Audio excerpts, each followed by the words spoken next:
Hey everyone, it's Holly from Journaling with Dolly, and today I'm just going to be showing you a few ways on how you can use gelatos and Mermaid markers and Reeves's water soluble crayons to do backgrounds.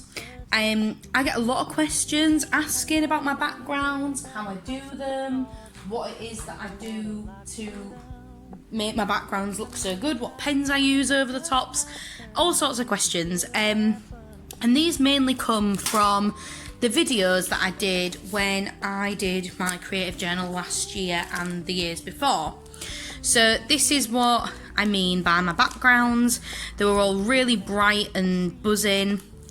And to do all these, I do use gelatos. Now, as you can see, they're very smooth, the backgrounds. They're very condensed. They look really, really good. Now, this journal is the one that I had to put on the shelf and kind of just say goodbye to because last year was a little bit tough for me, and unfortunately I just was not in the mood to journal at all, which you can see in here. It just isn't the same as how I journal now, which is totally fine, but that's going on to a totally different video. So I'm gonna just keep on telling you about the backgrounds. But the reason I'm using this journal anyway is because you can see obviously how the backgrounds are done, okay, in this journal. They're totally smooth, the transitions are lovely. It's just a really, really good way of showing you how to do them and what you need to do in order to do them well. So to do those sorts of backgrounds, I use Faber-Castell gelatos. Now, I am going to show you a few other things that you can use for backgrounds. However, I am going to tell you that my favourite way to do backgrounds is with the gelatos. I don't use them much in my Fibonacci, what I'm using this year to journal in, because the paper quality isn't that great and it can make it a little bit crispy and a little bit kind of like see-through. So that's the reason why I haven't done my crazy backgrounds in this journal. Whereas when I used a creative journal, I could stick pages together and things like that, and it didn't really make a difference that much. Now this one is actually what I wanted to use this year, but obviously with everything that happened and stuff, I've not really used this one. I've not really used it at all, to be honest. As you can see, there's literally nothing in here. So the only things that I put in here were my 2019 review, 2020 words and goals. So I mean, I have managed to do a few of these goals, but obviously not as many as I intended. So my intention was to use this journal for extras to go alongside the Fibonacci. However, those extras have not been achievable at the moment, so due to this year. So I'm going to use this paper to show you how to do the backgrounds, because if I do decide to ever use this journal ever again, I'll have a nice background to be able to use. However, I think this one's going to go on the shelf, and I do think it's actually kind of funny that it says all this stuff about 2020 and then there's literally nothing in it. I just think that's quite funny because it shows what the year has been like. So yeah, let's get on to showing you these. So they are Faber-Castell gelatos. They're kind of like a creamy kind of crayon. That's the best way that I can describe them. The old packaging looks like this. So if you get a package and they don't look like that, don't worry, it's just the old packaging. That's the only difference. And the new packaging has just the full colour over them. You can get them in like a shiny metallic, and you can also get them in just matte. I prefer the matte ones because the shiny metallic ones I have found in the past to be quite difficult to write over. So how you're going to do it is you're going to take the colour that you want to use. I haven't used these in a long time, by the way. Oh, that one's not got its lid on. Okay, well, whatever. So you're going to take it, it looks like this. And you're going to put medium pressure on, and we're just going to do a bit of a thing like that. So you don't want to keep it like this because it's too saturated, okay? So all you're going to use is just baby wipes, alright? Literal baby wipes that you get in the baby aisle. Grab a wipe. You're going to wrap your finger around the wipe and you're going to do circular motions.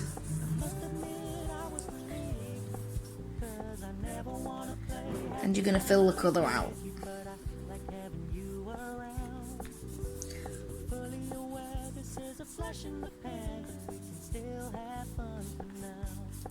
Then you're going to take your finger out and we're just going to use the baby wipe to then go over it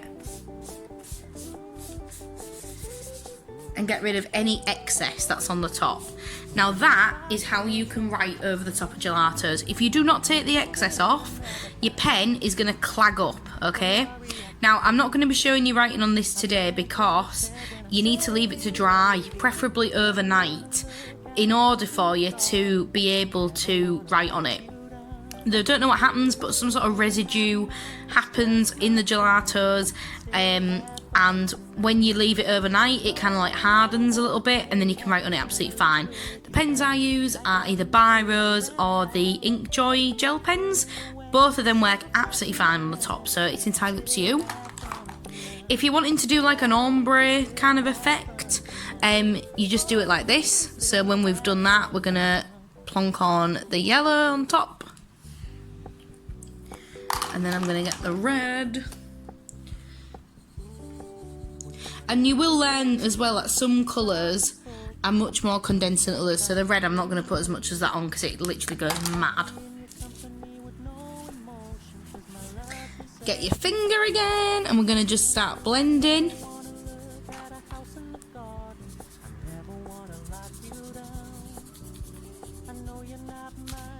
Try and not touch the other colour, the darkest colour, until you're ready, because otherwise you're going to end up getting too much red into it straight away. And then we're going to go into the red.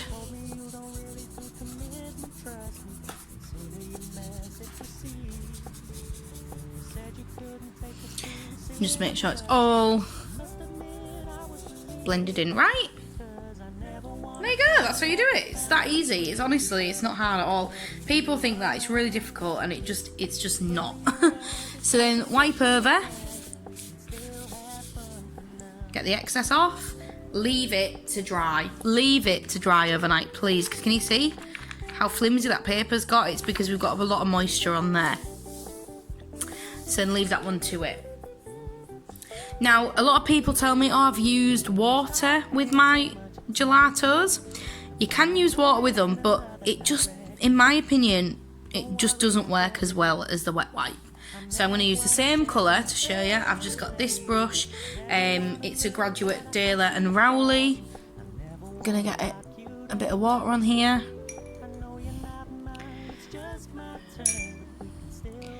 And I'm going to just show you the difference. So if you use water on them, they go more like a watercolour.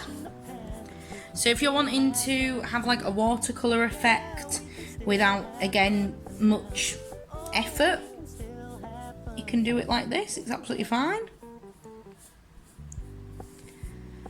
But I say again, I prefer using the wet wipe. But if you are, for any reason, you know, being like eco-conscious or anything like that, if you don't want to use wet wipes because they're a little bit bad for the environment, I do totally get that. I just personally feel that they do work a lot better. So yeah, so that's how you can get like a watercolour effect. So it's up to you if you want this like blended look, or if you want the more organic, you've used a paintbrush look. It's entirely up to you. Now, the Reeves watercolour crayons, these are good, however, they're a little bit different to the gelatos, and you can see that in a lot of different ways. So I'm going to use a similar colour. Now, the main thing you need to do with these is you need to put a lot of pressure on. If you don't put a lot of pressure on, then you're not going to get a lot of colour coming out. Get your wet wipe again. We're going to do exactly the same with the circle. Now can you see that effect is very, very similar? However, the difference with these is wherever you want your colour, you need to directly put it where you want it, because although we've blended it out a little bit, if you look at the other one where we did this, there's a lot of a bigger area that has been covered with the same amount of colour than with this one. These are also a little bit more difficult to blend because when you pop this colour on, so like this, I am wobbling you about a little bit, sorry. You're gonna do this. And they do blend, but I don't know if you can see this on the camera. It's very defined where they've blended in, and you can even see, like, instead of it blending in organically, you can see like each different point. I don't know how to explain this. The two blobs, you can see that they're the two separate blobs, whereas with this one, I don't think you can see that, especially here. I mean, you can't see that was ever two separate things. It just effortlessly goes into it. These two, you can see that they are definitely two different things. So it's entirely up to you. The water with these, again, I'm just not a fan. And I just don't know if it's because I'm not a fan of... I am a fan of watercolours, but just not as much as some people are. They do work well. But again, it's just the type of thing that you want to look like. If you want it to look like this, then yeah, they do work with watercolour. However, it looks messier to me like this than this. So it depends on what you prefer, you know? Also with the Reeves, they are a little bit like waxier because they are an actual crayon, whereas the gelatos, they're obviously they're still made out of like a crayon material, but they're a lot softer, whereas these are an actual crayon. Like, we open up this, it smells like a box of wax crayons. You need to, again, make sure that you get rid of all the excess off the top as much as possible before you write on them, and again, leave them overnight. That is my biggest thing here. Leave them overnight. Do not try and write on them as soon as you've done it. Even if you use a hairdryer, I've tried that, for some reason it still doesn't work as good. Alright, so what I'm going to show you finally is just a little technique with the Jane Davenport Mermaid markers. Now, Lisa was lovely enough to send me these colours because she didn't use them, and I'd said in another video, like, I really want to try the Mermaid markers, and she was like, I'll send you them over and you can give them a try. I absolutely love them. I've never had Jane Davenport colours before, so it's all new to me, but I am really, really enjoying using them. So I'm just going to show you a couple of techniques that I have picked up since having them. The lighting's gone really weird, so I am sorry about that. So one of the major things is, obviously they're like a paintbrush, so you can kind of get a little bit out without squeezing anything. However, what I've realised is if you dilute them a little bit with water, that's when you can get like a really good colour coming out of them as well. Now this is the only problem that I've found, is this seeping area. I don't know why it does that, so if you've got any tips on how to stop it doing that, that would be great. But they do look like watercolours when you've done it, and to be honest, for the things I'm using them for, that doesn't bother me that much. I'm really sorry about the light, guys. I don't know why it's decided to go so bright and sunny right now with loads of shadows everywhere. It's really annoying. Give me 2 seconds. Right, I'm back. I've pulled it too. And just so you can see these in different lights as well. So gelato with wipes, gelato with water, Reeves watercolour with wipe with water. So yeah, so for what I'm using them for, it's not really an issue, but they do bleed through really, really bad. So that's another thing to bear in mind. Another thing you can do is by literally just putting a tiny little bit of the colour on the page like that. And then get your watercolour brush. And then spreading it out. And once you've put the water on the page, if you then want to just kind of like add to it with the colour, that's fine. Unlike other pens, it doesn't matter if you put these in water because they're literal, the ink is in the pen, if that makes sense. Now, another technique that I've seen is by doing it on a paper bag. So I'm going to show you that next. So all you're going to do is take your colours and we're literally going to draw on the paper bag.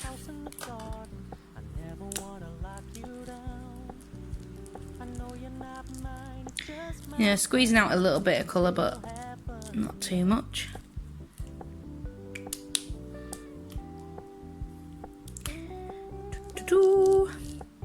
This one leaked when it came. I was really sad, but thankfully I've managed to resurrect it a little bit. I already used the pink. No, I used the red, I think. I'll do a little bit of pink because I'm not sure if I used pink already. So once you've got all your colours on here, you're then going to take this and you're going to just slap it down on your page.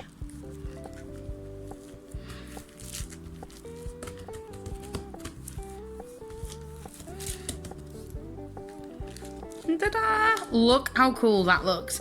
Now, I think that's absolutely awesome. However, if you wanted to, what you could do is you could cut that out and you could make it into dates. You could put a date over the top. You could put another piece of paper over it and make it into a background for something. There's so much stuff you could do with that. It also looks really cool on top of stuff like this. So I'm just going to do another one with you. And because you're using the sandwich bag, it cleans itself when you've finished. Amazing. So it's going to take our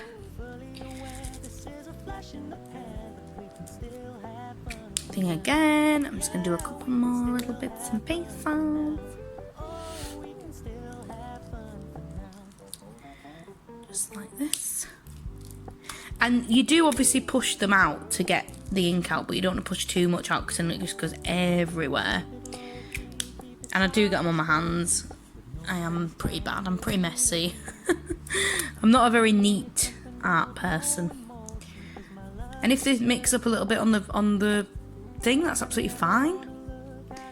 No panic. No biggie. It's all fine. So then, if you've already got obviously a coloured background, plonk it on top. Again, give it a good mush down. And if you wanted a better, a more simple look, you don't have to squish it down like this. You could just literally put it down and bring it up again straight away. Peel it off. Yeah, cool. And then there's excess.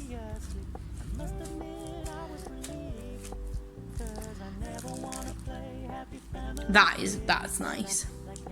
Could definitely use that for something.